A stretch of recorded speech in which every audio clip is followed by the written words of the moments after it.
대치 중이었습니다. 그렇게 시간만 끌다 시루크와 살라딘의 대규모 원군이 당도하니 반대로 앞뒤로 포위되게 생긴 예루살렘 왕국 20개가 넘는 탑들로 이루어진 방어는 엄청나게 견고했습니다. 괜히 시간만 보내던 찰나 예루살렘군은 좁은 교두보를 뚫지 못하며 식량이 떨어졌고 위쪽 동로마군 쪽에선 그만 날강이 보고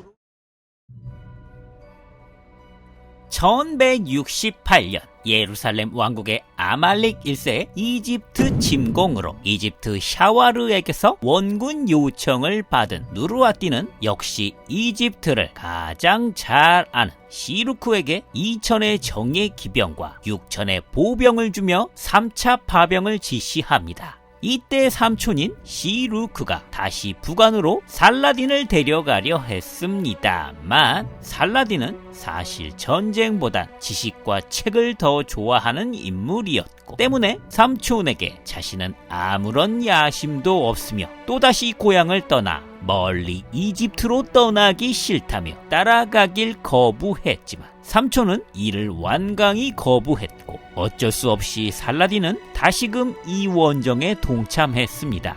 허나 이때의 결정이 그의 운명을 가르게 됐죠. 시루크와 살라딘의 3차 원정대가 이집트에 도착하기 전에 이미 예루살렘의 아말렉 1세는 이집트를 침공하고 있었고 이집트의 샤와르는 카이로로 피신하여 누르아딘의 원군이 올 때까지 십자군과 성벽에서 대치 중이었습니다. 그렇게 시간만 끌다 시루크와 살라딘의 대규모 원군이 당도하니 반대로 앞뒤로 포위되게 생긴 예루살렘 왕국 아말렉 1세는 또다시 예루살렘으로 귀환하는 수밖에 없었습니다.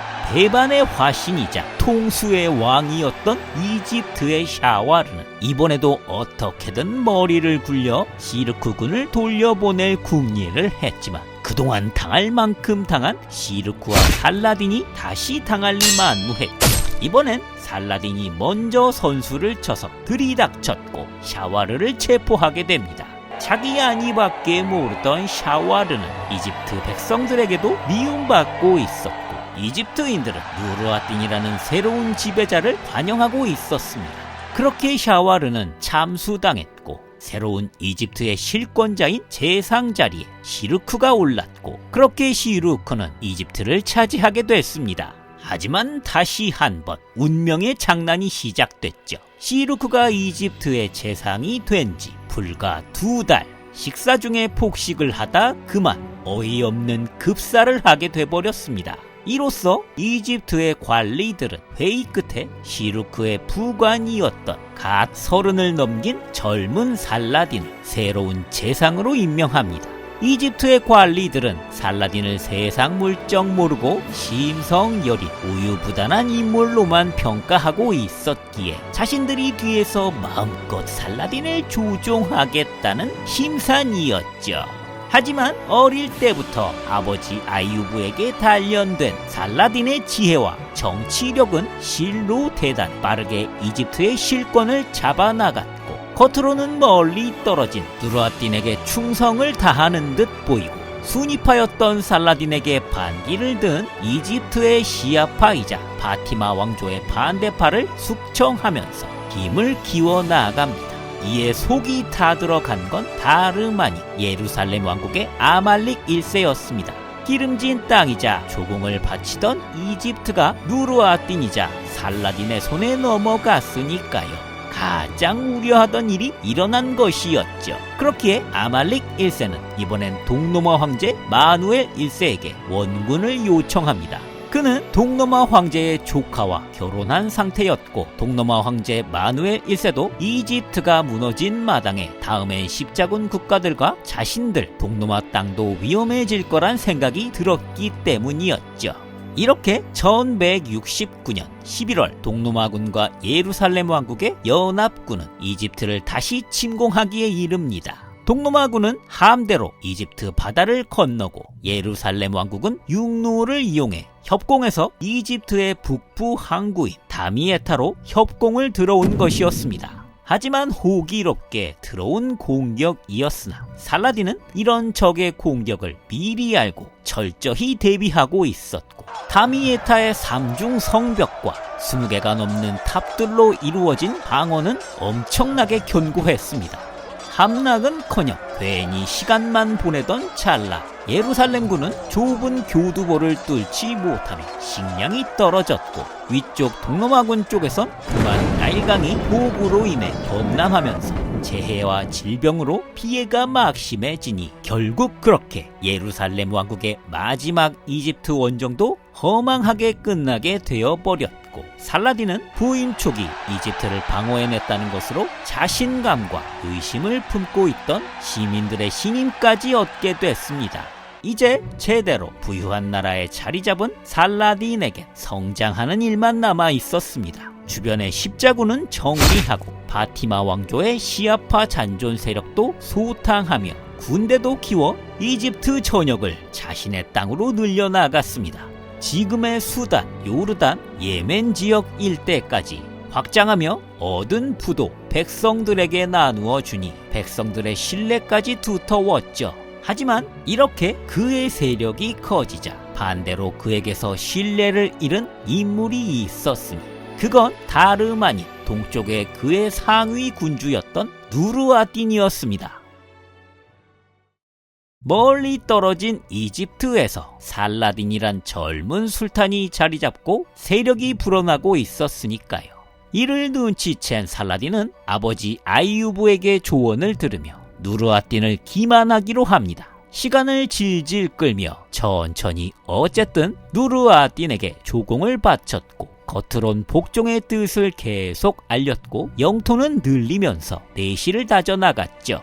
그리고 십자군 국가는 오히려 자신과 누르아딘의 완충 역할로 이용하기 위해 내버려뒀습니다. 1173년 누르아딘의 예루살렘 왕국 침공을 도우라는 지시에도 출진만 했다가 이런저런 핑계를 대며 퇴각하여 참여하지 않게 됐죠. 그렇게 의심이 쌓여 확신이 된 누르아딘은 본격적으로 이집트의 살라딘을 정벌하겠다는 마음을 먹게 되지만 60세가 넘은 누르아딘은 그만 노환으로 이듬해 1174년 열병으로 세상을 떠나게 됐습니다.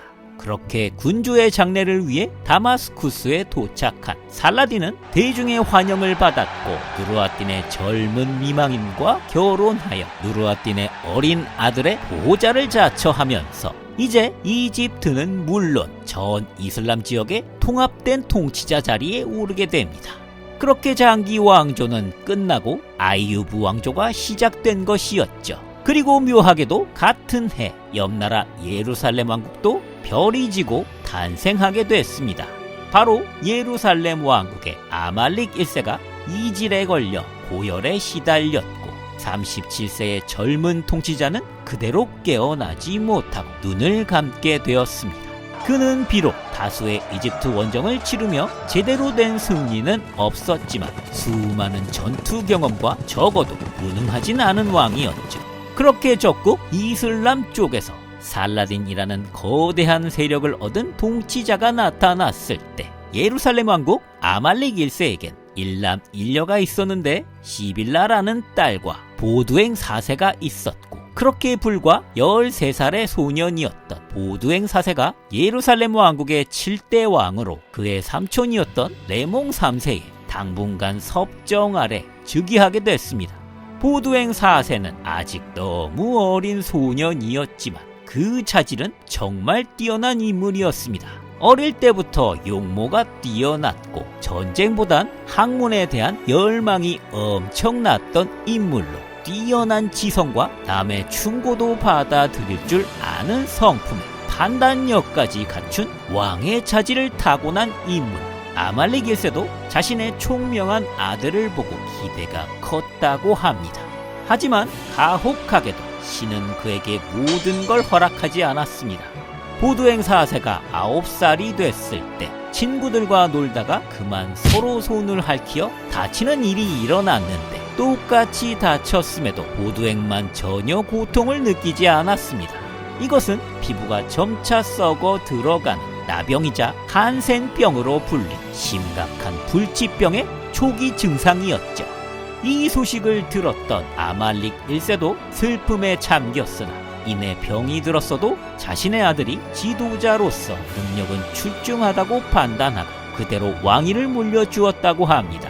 보두행 4세의 몸 상태는 왕위를 이어받은 이후 악화되기 시작했고 사혈, 기름 마사지 등 고통스러운 치료를 견디면서도 왕으로서의 위엄과 건재함을 살라딘에게도 과시해야 했기에 한 손으로 말을 타는 법도 배우고 익히게 되었고 특히 얼굴의 병환이 심해져 가면을 쓰고 다니게 되어 영화 킹덤 오브 헤븐에서처럼 항상 은색 가면을 쓰고 나병왕으로도 불리며 살라딘과 대적하게 됩니다. 한편 이제 살라딘의 입장은 다시 뒤바뀌었습니다. 누르아딘이 살아있을 때야 자신의 이집트와 누르아딘의 완충제로서 예루살렘 왕국이 필요했지만 이제 시리아 지역까지 누르아딘이 가졌던 모든 권력을 다 가지게 되니 자신을 믿지 못하는 세력과 반대파들까지 모두 규합하려다 보니 거대한 다른 적이 필요했죠. 바로 십자군 국가들이었습니다. 그렇게 긴장감 속에 예루살렘 왕국을 섭정 통치하던 레몽 3세의 평화 조약으로 살라딘은 바쁘게 이슬람 내부에 자신의 반대 세력들을 진압해 나갔고 그렇게 3년이 흘러 1176년 레몽 3세의 섭정은 끝나고 15세의 성년이 된 보두행 4세는 제대로 왕권을 잡게 됐으며 이제 본격적인 숙적 살라딘과의 대결이 시작됩니다.